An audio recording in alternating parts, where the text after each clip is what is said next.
11th admission 2025-26 पहिल्या राऊंडची admission process सुरू आहे। ज्या विद्यार्थ्यांनी ॲडमिशन केलेली आहे ते विद्यार्थ्यांच्या कमेंट्स आलेल्या आहे की आमची ॲडमिशन झालेली आहे का, हे आम्ही साईटवर कशा प्रकारे चेक करणार। तर या संदर्भात संपूर्ण अपडेट आपण याच व्हिडिओमध्ये बघणार आहे। आणि ज्या विद्यार्थ्यांचे नंबर लागलेले नसेल किंवा ज्यांनी फॉर्म भरलेले नसेल त्यांच्यासाठी सुद्धा फॉर्म फिलअप सुरू झालेले आहे। या व्हिडिओच्या डिस्क्रिप्शनमध्ये संपूर्ण माहिती उपलब्ध आहे, त्या प्रकारे तुम्ही तुमचे फॉर्म भरू शकता। यामध्ये सर्वात इम्पॉर्टंट अपडेट म्हणजे की न्यू रजिस्ट्रेशन स्टुडंट रजिस्ट्रेशन सुरू झालेलं आहे। ज्या विद्यार्थ्यांनी फॉर्म भरलेले नाही आहे ते विद्यार्थी नवीन रजिस्ट्रेशन करू शकतात। त्यानंतर ज्या विद्यार्थ्यांचे नंबर लागलेले आहे, कॉलेजला ॲडमिशन घेतलेली आहे, त्या विद्यार्थ्यांनी सर्वप्रथम लॉग इन करा। कारण तुमच्याकडे ID आहे, पासवर्ड आहे, ID टाका, पासवर्ड टाका, खाली दिलेला कॅप्चा टाका आणि लॉग इनला क्लिक करा। म्हणजे आपण आपल्या प्रोफाईलमध्ये इन्सर्ट होणार आणि तुम्ही तुमचे ॲडमिशन झालेले आहे किंवा नाही हे तुम्ही तुमच्या लॉग इनमधून चेक करू शकता।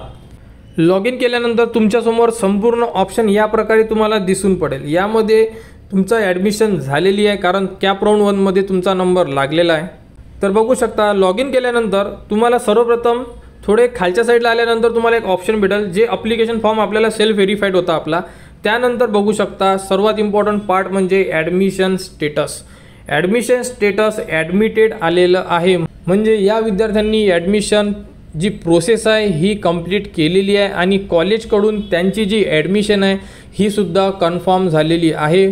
त्यामुळे त्यांच्या लॉग इनमध्ये ॲडमिटेड ऑप्शन उपलब्ध झालेलं आहे। या अगोदरच्या व्हिडिओमध्ये आपण अपडेट दिलेली होती की त्यांच्या लॉग इनमध्ये नॉट ॲडमिटेड लिहून आलेलं आहे आणि विद्यार्थ्यांनी सुद्धा कमेंट्स केल्या होत्या की आमच्या लॉग इनमध्ये नॉट ॲडमिटेड लिहून येत आहे, परंतु आता ॲडमिशन स्टेटस चेंज झालेलं आहे।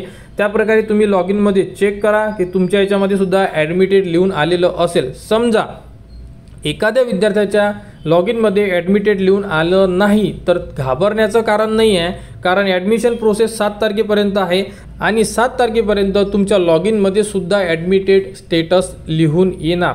त्यामुळे घाबरण्याचं कारण नाही आहे की मी ॲडमिशन केलेली आहे आणि माझ्या लॉग इनमध्ये अजूनपर्यंत स्टेटस चेंज झालेलं नाही आहे। घाबरण्याचं कारण नाही आहे, 7 तारखेपर्यंत संपूर्ण विद्यार्थ्यांचे स्टेटस चेंज होणार। अशा प्रकारे तुमची ॲडमिशन झालेली आहे किंवा नाही ऑनलाईनमध्ये सुद्धा तुम्ही चेक करू शकता। अशा प्रकारे संपूर्ण माहिती लॉग इनमध्ये उपलब्ध करून दिलेली आहे।